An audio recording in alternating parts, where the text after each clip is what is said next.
The FEMA plans to imprison American citizens have generated a lot of interest around the country in locating the potential prison camps throughout the country.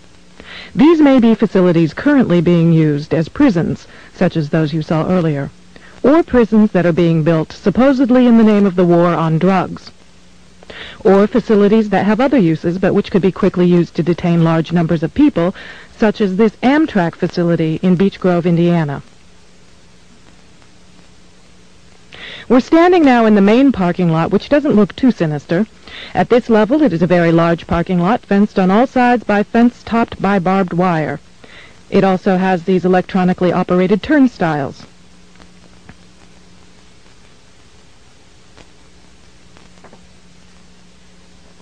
There is also a surveillance camera, just like we saw at the FEMA facility, pointing out to the parking lot, and a helicopter windsock. All of these apparent security measures are particularly unusual here, because this is a very low crime area, and this facility is nothing but an old train repair station with nothing in it worth stealing. In this portion of the parking lot is a brick building, suitable for processing, next to a gate that leads right out to the railroad tracks, and all of this is contained inside a fully fenced area, now 3 layers deep in fencing at this point. This U.S. Air Force train indicates federal and military involvement. Facing the opposite direction, you can see that this area, too, is a very large fenced area with railroad track running the length of the fence and plenty of warehouses.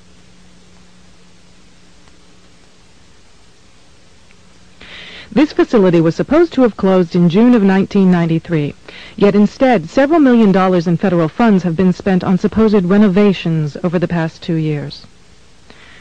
Helicopter windsocks and markers are evident throughout the property. This small building is the only way into a particular fenced area. Inside this building we see more of the motion-activated detectors, electronic turnstiles, and prison bars.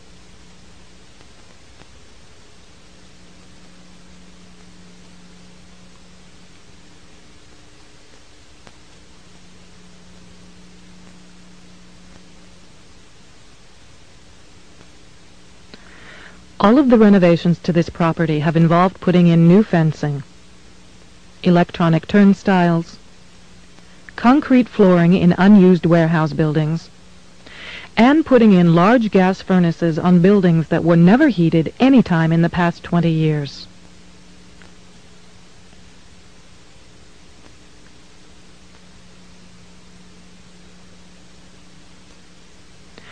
Outside this building is fencing and a cattle run section of fence, all topped by barbed wire, pointing inward, not to keep people out, but to keep people in. This was common throughout the facility, particularly the new fencing that had been erected.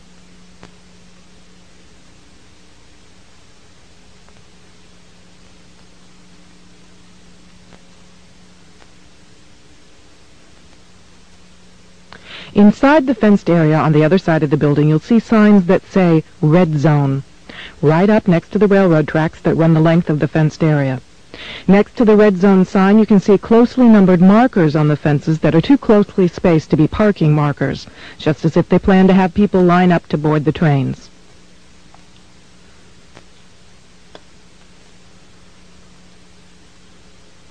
Here's a helicopter marker on the power lines outside the facility, indicating expected helicopter traffic, and again, another tall radio antenna.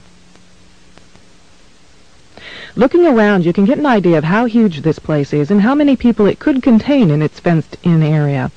In yet another fenced area, we see a large warehouse building at the end, with the electronic turnstiles in front of it. The building is one that has a new concrete floor, and its doors and windows have all been blocked. Outside there are new gas pipes.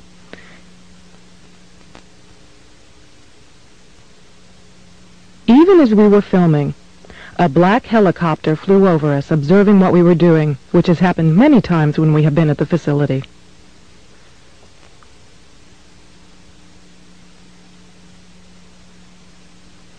The gas lines and gas pipes at the facility run the length of the buildings.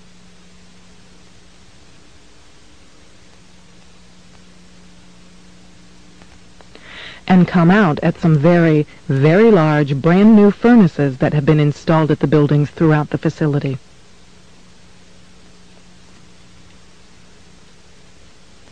We found this crane, which has seen better days, but is plainly marked U.S. Army in the middle of the stockyard.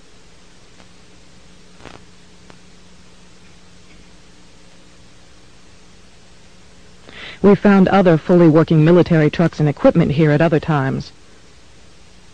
Inside the facility, we found large fenced-in areas next to the railroad tracks marked green zone and blue zone, suitable for holding a lot of people. Many of the old warehouse buildings have had new concrete floors put into them. Unused sections of railroad track have been dug up and replaced, and from the supplies in the stockyards, it is obvious they will be doing even more construction and fencing.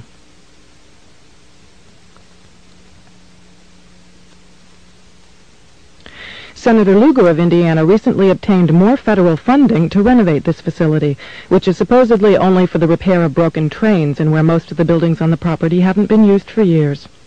It certainly appears they are expecting more than just broken trains.